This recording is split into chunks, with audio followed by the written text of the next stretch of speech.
In this sixth episode of the Talking Transformation podcast's COVID Diaries, we head east to Minneapolis in Minnesota in the United States of America and north to London in the United Kingdom, where we hear from two professionals who are working within, studying within those spaces and places. From London, we hear from Modupe Williams, or Mo Williams, who's a project and program management professional and professional engineer.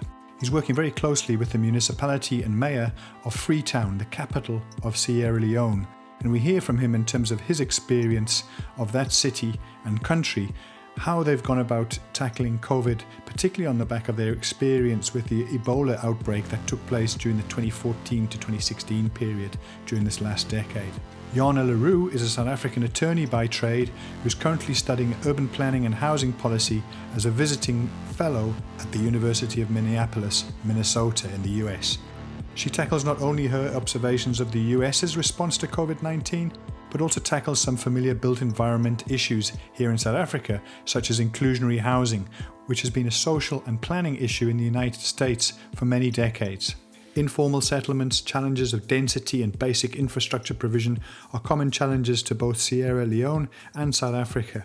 The contrast with Minneapolis in this regard is stark, but the geographic spread and pace of the disease and its infiltration into the United States of America and to the United Kingdom has, at this point, been far greater in these more developed nations. We consider the local responses offered by each of these cities and reflect on the roles and responsibilities of not only the different spheres of government, but also the sectors leading COVID-19 responses: the health sector, the disaster management sector, and the planning authorities. The contrast between the US and South African response makes for a particularly interesting contrast, not least in the leadership style and roles and responsibilities that are being played by the national government, the state counties, and the municipalities. As always, we're indebted to our guests for spending the time and making the effort to chat to us. To you, our listener, we very much appreciate your support. Hope you enjoy the episode and welcome any feedback via our Twitter platform at TalkingTransfo and the number 1. Enjoy the episode. So it's Easter Monday here in South Africa, and we have three guests across the world today to chat to us here on the Talking Transformation podcast about their experiences of the cities that they're residing in, the cities that they're working from in terms of their COVID-19 response. Across in the United States of America, in Minneapolis, we've got Jana le Roux. Jana, how are you today? Hi, good morning. It's just after 9 in the morning here. Good morning, Pete. Good morning, Kathy. And good morning, Mo. I'm doing very well. I'm situated in the state of Minnesota, which is right up north on the border with Canada. We had a snowstorm yesterday, and I must say I'm doing very well. Thanks, Pete. Fantastic. Really appreciate you joining us today, Jana. Nice to hear your voice. Yeah. Up in London, Northern Hemisphere, we've got Modupe Williams, also known as Mo Williams. Mo, really very, very kind of you to join us today from London. Thank you very much. Maybe you can tell us a bit about what brought you to London today. Good morning, Pete. Good morning, Kathy. Good morning, Jana. Yes, I'm in London today. It's a bright, sunny, crisp afternoon.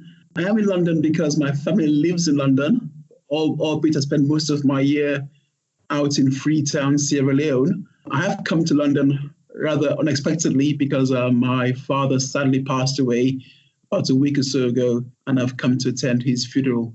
Many thanks, Mo, for making the time. We really appreciate that during this time when you're with your family, to spend this time with us and reflect on your experiences, not only of what you've been working with there in Sierra Leone, but obviously back in London. We were watching from afar, watching the numbers go up and up there in the UK, and we really appreciate you taking that break. So thank you very, very much. And then here in Cape Town, together with myself, we have Kathy Stone. Kathy, how are you keeping? Are you keeping well? Very well, thanks, Pete. It's really great to have an opportunity to catch up with Jana and to meet and chat with Mo. So thank you. Looking forward to it. So let's start with yourself, Jana.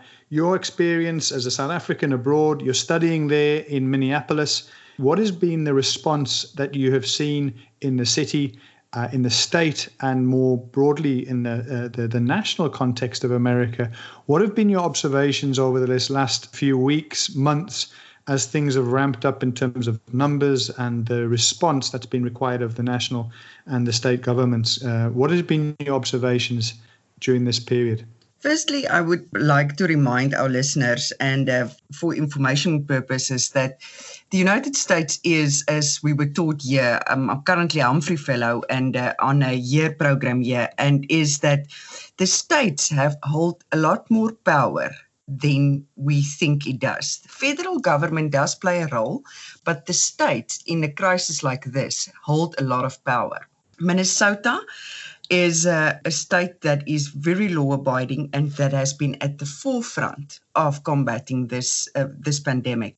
As at today and this morning, I just quickly had a look at the numbers, but we only have 70 deaths, which is still quite a number, but if you compare it to other states, and we have 1,621 confirmed cases. Our Governor Walz, has been very proactive. We were one of the first states that had a please stay at home order, and that was extended on the 8th of April until the 4th of May. What this means is that we should only conduct essential businesses or go out for essential grocery shopping, gas, etc. The other good thing about Minnesota, which I've observed is, compared to other states, is the people of Minnesota and Minneapolis are very law-abiding citizens. They, in generally, don't need a lot of encouragement. They said with the governor's requests, I mean, it's not mandatory and you're not going to be policed about it, but in general, the citizens are very law-abiding. We can still go out for a walk or a stroll or a run, but, you can see people are abiding by the social distancing requests. People don't go out unnecessarily. Our university, which is the University of Minnesota, were very proactive. Our classes moved online immediately via Zoom. And I must tell you guys that, it worked well. It's definitely not the same, but there were no hiccups in terms of the switch over to online classes. We get regular emails and updates. The one concern just in general is regarding the whole of the United States is the economic activity. I mean, I guess you guys saw the figures of the current unemployment insurance that's being filed. And then the other point I just wanted to make, it also really depends on where you live, in what state you live. As you all know, New York and New Jersey is really in a bad state. California took some extra measures. New Orleans is currently quite buckling. It really all depends on where you are, but Minnesota is really handling it well. What can you tell us about Minnesota, Minneapolis? What sort of urban built environment do you find there? Is it quite a sprawling place? Is it a low density? How would you describe that sort of middle America? Minneapolis is situated, like as the Americans say, in the Midwest. Minnesota as a state is quite sparsely populated. But Minneapolis is seen as the metro and still very traditional American city, built for the automobile and quite sprawled. But what serious actions have been taken by the city of Minneapolis, for example, is they've now imposed the 2040 plan, and they got attention and was one of the first states, for example, to get rid of the single family zoning. They want to be more dense and build more in the inner city. And housing, because their housing provision is an issue at the moment. In general, Minnesota is known for its impeccable medical institutions and companies. It's incredibly cold for me as a South African to live here. I must say they are known for their harsh winters. But people enjoy staying here. They've got beautiful bike lanes. Taxes are a bit higher, but they can see it in the services that they receive. They do also struggle with a lot of things that American cities in general and in South Africa struggle. I mean, we still have big racial discrepancies here. Gentrification is a big issue. They're only building railroads now. They call it for the metros. That's only being quite recent. So in certain aspects they're playing catch up. They've realized the value of metro transit. But they are doing and making plans into it. Inclusionary housing at this stage is a big and hot topic. That's what I'm currently studying here, and I find it fascinating. They have numerous policies, and because the American system are also different, each city, for example, I would see in Bloomington as a neighborhood, but they call it the city of Bloomington. What the Met Council, which oversees all of these small cities, have done is they have really been progressive in stipulating inclusionary housing provisions. And each city have to come up with provisions for inclusionary housing that is either fees in lieu payment or where any new developments and developers are required to set aside 10 to 20% of all new units for inclusionary housing. They also have, the city of Minneapolis in particular, have various programs now. They're also looking at, they call it NOAH, Natural Occurring Affordable Housing in Perpetuity, which is now also a big topic. They're looking at how to make that more viable. They're looking at incentives for developers. It's all the issues that, in a way, we back home struggle with and talk about, which is also what they're doing at the moment. I think they're a tiny bit ahead of us, but that's what I'm looking forward to going back home. I can't wait to get my teeth stuck into this, and I've received and seen wonderful examples of where it works well, where it doesn't. The one general thing that I just, as a last comment, would like to say to you is that a lot of power resides within a state, and it's up to a city or a state. And Minnesota and Minneapolis have really flipped the switch, and they're aggressively dealing with these matters. And so far, they're doing a good job. One of the big things from a policy point of view that I would like to share with you is that I did research as well as to the rest of America. And one thing with inclusionary housing policies is that you have to revise it constantly and quickly, because what necessarily works in one area doesn't work in another area. So they tie economics very closely to suggestions that they have for policies. 100%, Jana. It's clear you've been busy and you've been studying hard there. We're really looking forward to you coming back and sharing some of that with us here in Cape Town, in the Western Cape. So, Mo, coming to yourself there in London, you've explained to us the circumstances, and again, our condolences for your family's loss. The question now is, what are you seeing there in London? And before you left, what were you seeing there in Freetown? Freetown and Sierra Leone, I'm reminding listeners, has not been a stranger to the challenges of disease. The Ebola outbreak there, I think between at late 2015, early 2016, a big challenge. I think it was the second time Ebola hit in Sierra Leone. So yeah, Mo, tell us about your experiences, not only of your hometown of London, but also of the area that you're working there in Freetown, Sierra Leone. In terms of London, I suppose you're all very familiar with the story of what's happening in London today. We've had a lockdown now for the last fortnight or so. By all accounts, it's set to continue for a little while longer. But the commentary we're getting through the news is that we're probably reaching our peak at about now, or in the next few days at least. And the trend will probably either plateau or start to move downwards. We've hit 10,000 deaths now in total in the UK. And it is quite a difficult time for most people. We are in lockdown. You're not allowed to leave your home, not unless you're working in an essential area or going out for your 1 day of exercise, your one exercise a day, or possibly going shopping. But most people are indoors, and it's very, very quiet, and it's an unusual experience. It's not something many of us have experienced before. It's different. It's completely strange to have to experience this at this time. But we are confident, or we are positive that it's likely to ease off soon, and we'll hopefully be in due course back to normal. With regards to Freetown, it's a completely different story over there.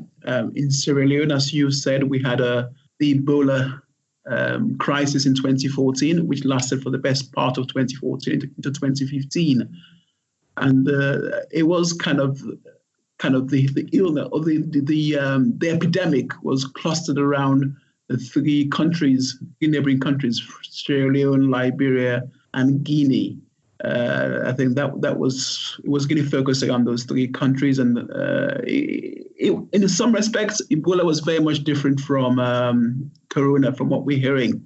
Ebola was more identifiable, and the spread of the disease wasn't as contagious, and it tended to be contagious in clusters as well. So the approach to dealing with the Ebola crisis, although similar in terms of the contact tracing and controlling movements, there was only a lockdown on one occasion in the Ebola crisis, and that was only for a weekend in order to pursue contact tracing. Presently in Freetown, fortunately, there are not that many confirmed cases. There have only been 10 confirmed cases as of yesterday, and there have been no deaths. And I think of 8 of the 10 confirmed cases have been people who've come into the country from either the neighboring country or coming through the airport. So for the last fortnight or so, the airport has been shut down. So and the borders have been shut down as well, and they're being controlled. And a lot of the effort is around 3 main pillars. And that's very much around supporting government policy. And the 3 areas are behavior change messaging, very much around making people aware of the seriousness of the illness, undertaking preventive measures in the city that will curtail the widespread, encouraging people to change their behaviors through things like hand washing and social distancing. So that's the first pillar. The second is around behavior change support. So these are putting the logistics in place so that people have access to water in public spaces like markets and health centers. For more developed countries, this might seem almost fundamental, but there are many informal settlements in Freetown, and the access to clean supply of water is somewhat limited. So there is provision for making water supply in markets and in more readily available, and that's a huge operation in itself. The third pillar that the City Council is engaged with in supporting government policy is around the isolation and containment support. This includes collaboration with the health centres around monitoring of particular communities, sharing community intelligence, and collaborating with the health centres to support their quarantine and other facilities. So, Pete, what I also have found really interesting is that part of the reason, as I understand it from what I've read, that South Africa has been perhaps better prepared to respond rapidly is because of the experience and insight of the scientific community in Africa and what it learned from being ready for the possibility of a wider Ebola outbreak in Africa. And partly why the scientific community was geared up to engage with a highly contagious disease in the way it has. And that I find that really interesting. I listened to a podcast this morning where one of the CNN anchors was talking about how what this has shown up internationally is this kind of resistance of leadership to trust the scientists and then having to do so and catch up before it's too late. And the approach has been quite different in Africa, and perhaps it's because of this experience of dealing with these other contagious diseases that there's been much more openness to listening to and engaging with the scientists and the experts in terms of how it decides to respond. So Sierra Leone is very far away from South Africa, but not so when you look at how the scientific community has learned from one another and engaged and worked with the leadership in Africa to respond. I find that really interesting. Yes, Kathy, that's an interesting observation. I was also quite surprised how quick they were to take major decisions, like shutting down the border initially. We now see many of the African countries have shut down their airports, but Sierra Leone did this about 3-4 weeks ago. And at the time, it seemed a very radical decision, but it seems quite widespread today that most countries have been able to act decisively on that. But I think the experience of Ebola was quite fresh in the minds of many of the policymakers, and the fear of having a similar type epidemic on the doorsteps of Sierra Leone was fresh in people's minds, and as a result, they have been quite decisive when it's come to making key decisions, which other countries probably with less experience of such epidemics may have been a bit slower in taking those tough decisions. Kathy and Mo, that's an excellent point. What I can say from my context here, observing South Africa versus the United States, is It's really a good time to say you're South African. I think we're at the forefront. I think our national leadership has been dealing with it very well. I also got the sense, because of our experience and the excellent point Kathy made with our scientists back home, where we've been dealing with, a population and across all races, which is quite high in HIV and AIDS and TB, is, our science is way better prepared for something like this than in the United States. That's the sense I get. We have a much more coordinated effort. Compared to the United States, people are very angry, and I agree with that nothing was done and that it was too little too late. Apparently, there were warnings in December already about a pandemic that is arriving that was ignored, and I think it's showing now. And what is also making people very angry at the moment is that with all the corona infections and deaths, if you look at Chicago, Southside, New Orleans, and in New York, is that it is hitting people with color and impacting people with color disproportionately in these cities where these populations have been traditionally marginalized. And when I compare that with South Africa, I can just see that South Africa is really at the forefront. We're very sensitive to the issues we as a nation are dealing with. For example, HIV, TB. For our government and us as a nation, have really provided us guidelines as to proper nutrition within our means, supplements, all sorts of things that I think a lot of other governments are still playing catch up to. For example, one of my co-fellows here in Minnesota is from India, and he stated to me yesterday, his wife stated to me at least, that they are only now providing guidelines on proper nutrition, extra vitamins people are taking, and it's things that South Africa has been doing for years. So I really think we're on the forefront. Our government has shown impeccable leadership, and it's really something we can be proud of. Experience is a good teacher. You're having the advantage of having a community that's partly has got recent memory of responding to a major health crisis. In this particular instance, I think it has been useful in some countries, particularly on the African continent, maybe. But nevertheless, the threat still remains that it's quite a major threat, and if the spread were to go out of scale, it will still be quite difficult for many of these countries with little resource to be able to tackle the rate at which this virus seems to spread.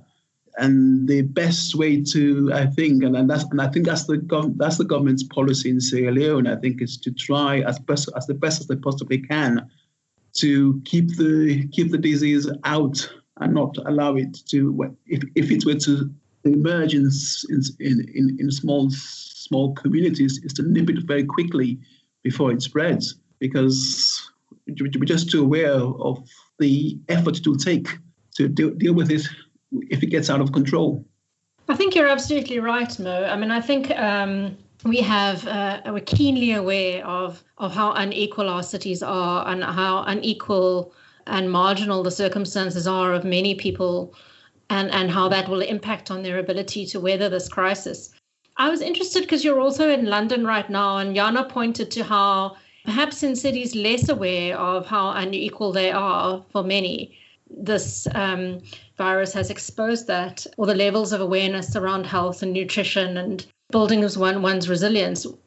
What is the experience in the UK from your perception? Is there a similar sense that this is exposing inequality in cities and unequal access?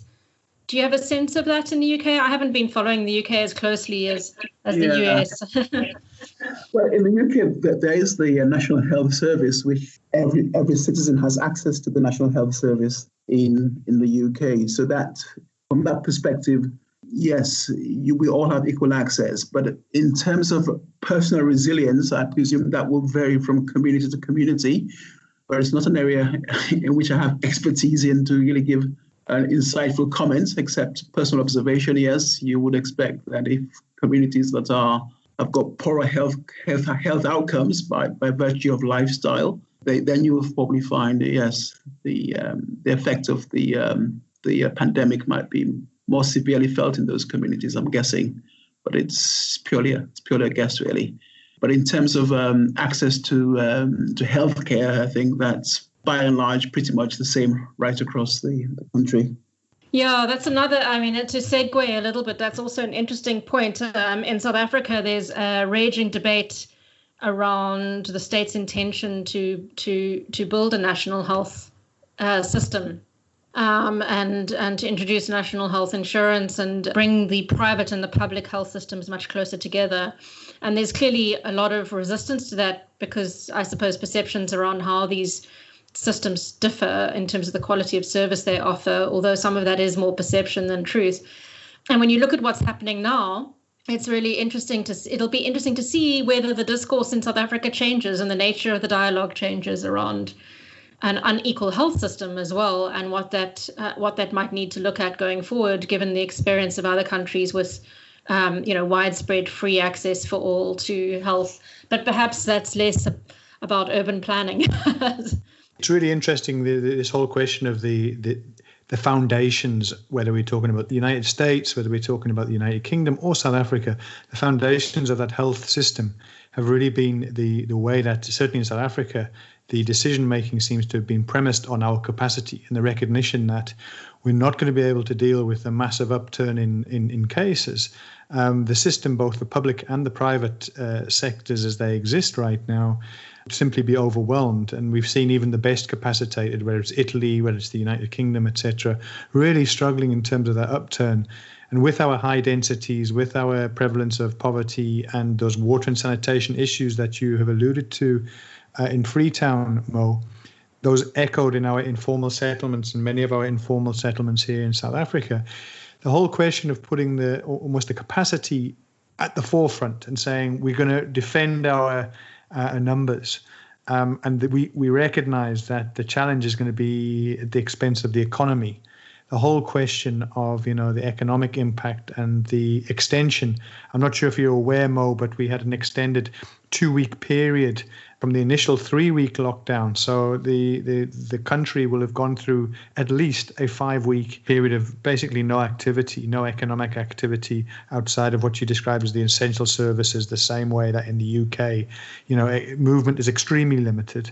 And I think it's going to be a very interesting conversation that's going to emerge. It's going to be one of the things that we're going to want to talk about in our future episodes, is going to be what is the exit strategy? What's the exit plan after 5 weeks? Is it just an extension? Is it something that's a phased return? And if so, what comes back first? Is it a youth profile? Is it a less vulnerable profile rather, or different sectors? These are the things that are going to become more and more interesting. So yeah, the whole question of the health capacity and the ability of the state to manage, and not just the state, but the private sector to manage this, is going to be a major issue going forward. We're talking about healthcare, but we're also talking about housing and the quality of housing, and how this impacts on people's ability to exercise social distancing. And this is obviously keenly felt in South African context, but in many countries, and probably also in many parts of the US, where people are probably sharing housing at quite high densities or people densities. So Jana spoke about density and the work that is being done in Minneapolis around providing more housing, more affordable housing. And I think we're really going to be challenged to, at the same time, and again, just coming back to South Africa, there's this effort to de-densify informal settlements, to assist with combating the virus and the spread of it, which is nothing new, right? It's something that we've been trying to do for a long time, because some settlements are at extraordinarily high and problematic densities. Will this experience lead to a backlash against the general attempt of many cities to densify? Will we have to be very careful about how we craft this discourse in a way that really does not set that agenda back, but really talks to how it is about quality, affordable housing and building resilience, because people aren't on the outskirts of the city in marginal locations or living in marginal circumstances. And that's not the same thing to equate those two things. And I know, Jana, you have some thoughts. Obviously, you have that US experience now and in South Africa to be able to think about that. It'd be interesting in your take on that. Yes, Kathy, indeed. It's an excellent question and excellent point you're making. Debates have been starting about density, but now in the American context, about, for example, a place like New York City, which is incredibly densely populated, and then the cause of a pandemic, as we've seen what has happened in New York, which is incredibly tragic.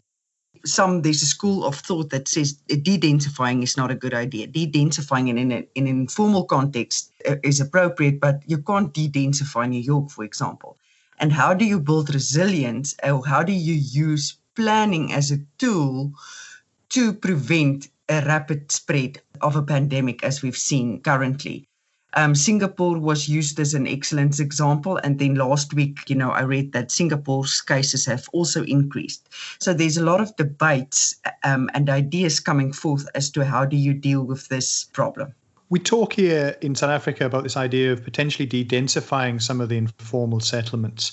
Kathy's alluded to some extremely high densities of the living conditions and the population in some of those informal settlements, in spite of the best efforts of state. Have you considered there in Freetown, through the Ebola crisis and now the COVID, the idea of the de-densification of some of those settlements that probably represent the biggest hotspots for the administration? Just saying that we have a very high density, population density in our informal settlements, and that creates a significant crisis. But in addition to the high density in our informal settlements, we have the growth of the city by sprawl. So on one hand, we have sprawling of the city going in and conurbations merging into one, which is also a problem. And informal settlements, which is a low quality housing or poor quality housing, you have high density, poor sanitation, and poor waste collection. So both of those, in a sense, need to be better planned and better managed. Our approach in Freetown is to explore options to reduce the spread of informal settlements, the growth of informal settlements, and create new housing in areas outside the city centre and rehouse populations from the informal settlements where that is achievable. And the second prong in our planning strategy is to try to densify in some of these suburban settlements, go for higher density development and curtail sprawl. Because sprawl for us means poor access to water supply, building in inaccessible areas in many cases. Freetown is a very hilly city, and sprawling means building in areas on very steep gradients which are not easily serviced. So all of these combinations of factors need to be better planned and better managed. And for many years, the municipalities haven't had enough powers of control to regulate development. And we are taking steps now to get necessary powers in place and the planning instruments for us to be able to regulate development and plan a better city and correct some of the excesses of previous years. So Mo, who is primarily responsible for the regulatory environment there within the municipal space? Is it the national government, or, as you say, you're trying to absorb some of those powers through delegation? That's a very interesting question you've just raised there, Pete. The legislation devolves powers for planning, land use planning and building control to the local authority. But at present, that function is carried out by central government. And we are working as a team, as a council, to build capacity in the local authorities to take on those powers and have better control and better accountability at the local level for land use planning. So just where you and Mo were talking right now was really interesting around regulatory responsibility for planning. And what's interesting about this crisis is that, as I understand it, health is a sector that really is managed best centrally and managed nationally. And so what we've really seen in South Africa is a constitution that seeks to devolve power as close to the people as possible, to the municipal, local government scale. But in the case of this crisis, it has really stepped in and played a very strong leadership role, and that is driven by a health crisis and needing to manage that at a national scale, which I find really interesting because so much of our conversation as urbanists has been around the importance of city regions and city regional governments becoming even more relevant and more important than national governments. And really what this crisis has done is showed that up a bit and say, well, not in all instances. We're really seeing an interesting role for national government. But what we have to be careful about is that doesn't start to step into the space where actually it should be local government that plays a strong role in dealing with the impact and the consequences. For example, around the future of very dense settlements and de-densification of informal settlements and how we build new housing.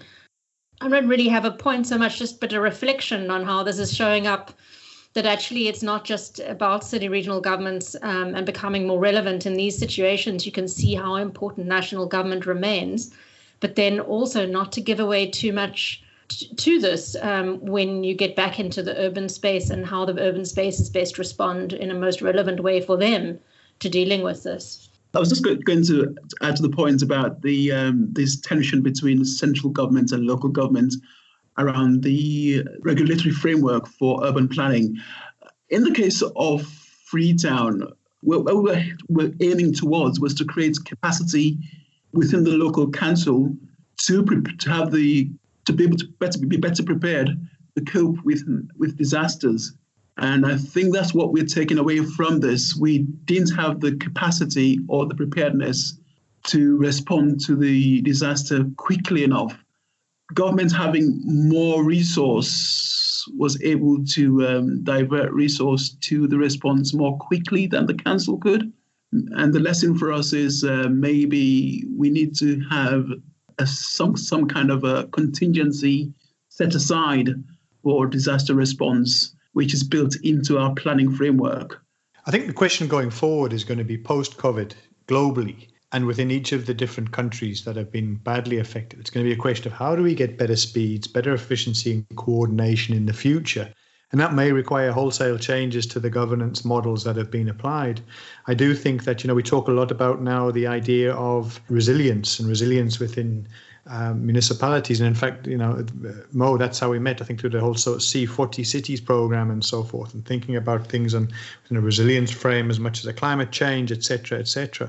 But yeah, this is going to be interesting to see what fundamental changes to the governance models across the world will come on the back of this to get better speed, better efficiency, and better coordination. But Jana, you wanted to come in. Kathy and Mo have made excellent points. And what I've seen from the American context is, as I've said, I think people are angry.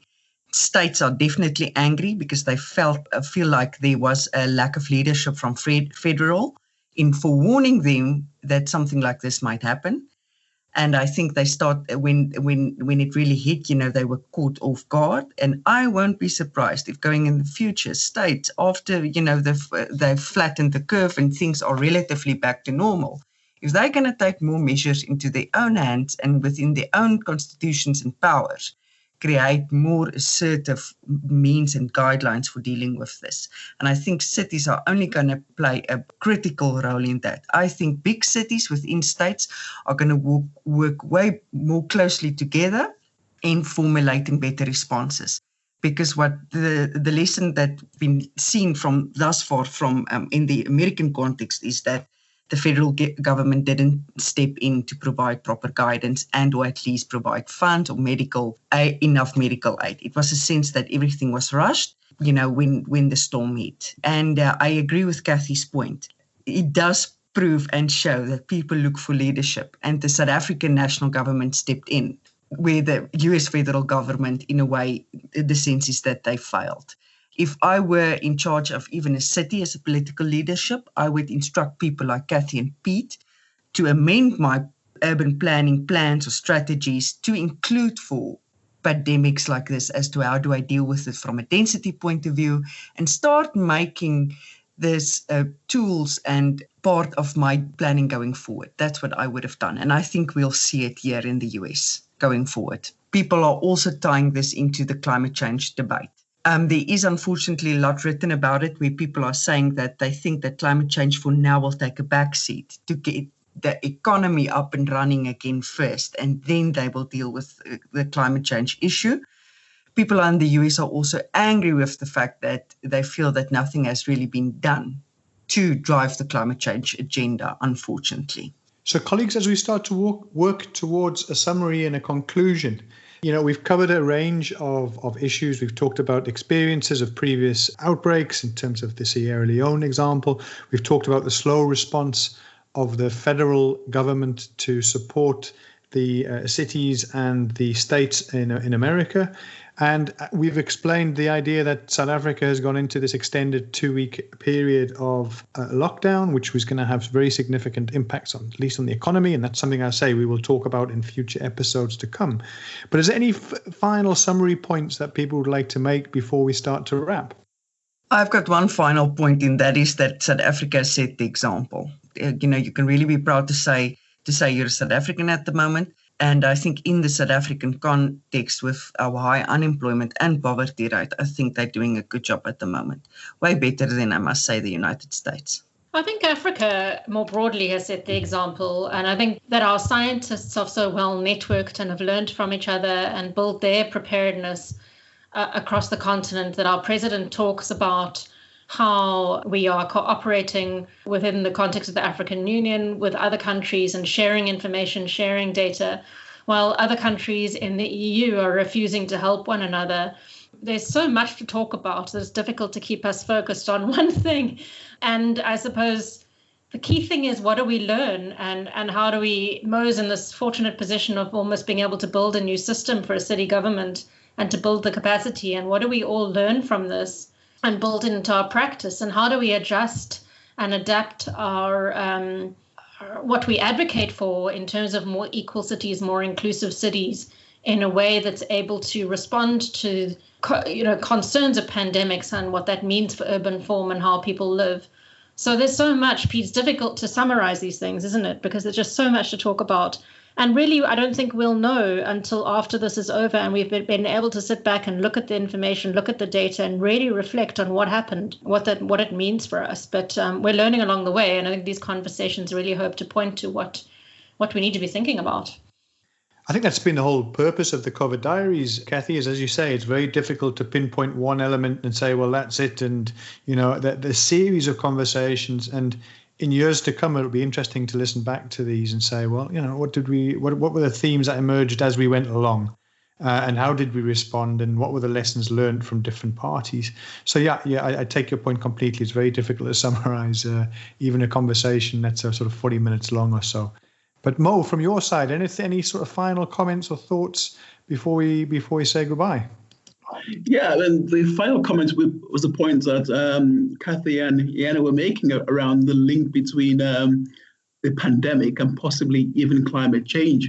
For a city like Freetown that's kind of coming into this almost the starting point, I think for us, our response will be, how do we prepare for major events, for disaster events? And whether it's a pandemic or whether it's a flood or flooding of informal settlements, it's how does the city respond quickly and effectively enough to save lives? That, I think, is what we should plan towards, really, and see what systems we need to put in place and which powers we need to have as a council to be effective. But probably more importantly for us, really, is how do we create the resources so we are not forever dependent on central government to activate our plans. We're able to operate, almost respond more quickly in the light of the pending challenge that we're faced with. Mo makes an excellent point. If governments and cities and states, if you could combine and make a pandemic, for example, like this, together with climate change as part of your planning tools going forward, it sets you up for success. Unfortunately, like I said, I think in the United States context, unless certain cities or states are going to link those two together, I can't see any directions or willingness from federal government in driving the climate change point at this stage, unless the economy quickly recovers. I think I'm just predicting, but after things have relatively settled down, I think the focus will definitely be on the economy. And I even saw news reports this morning in saying that they want to reestablish everything and get it going first week of May already. So it will be interesting to observe. Fantastic. Well, colleagues, thank you so much to Mo up in London, to Jana across in Minnesota, Kathy here in Cape Town. Thanks to all three of you for joining us today and for sharing your thoughts of where we're at, week 3 of lockdown here in South Africa. To those of you hopefully coming out of it, Mo, I know you're in the thick of it there in London, and good luck with your work back in Sierra Leone when you finally do get back there. And Jana, good luck with your finalising your studies. We're very much looking forward to receiving you back here for you to continue your work and your learning. Fascinating conversation to be had about the inclusionary housing, and we'll certainly have that when you get back. In the meantime, most importantly, to all of you and to Kathy, thanks very much, everybody. Look after yourself and most importantly, stay safe. Look after yourself. Speak to you soon. Thank you. Thank you. Thank you, everybody. Thank you, Pete. Thank you, Mo. Jana, really great to chat. Cheers.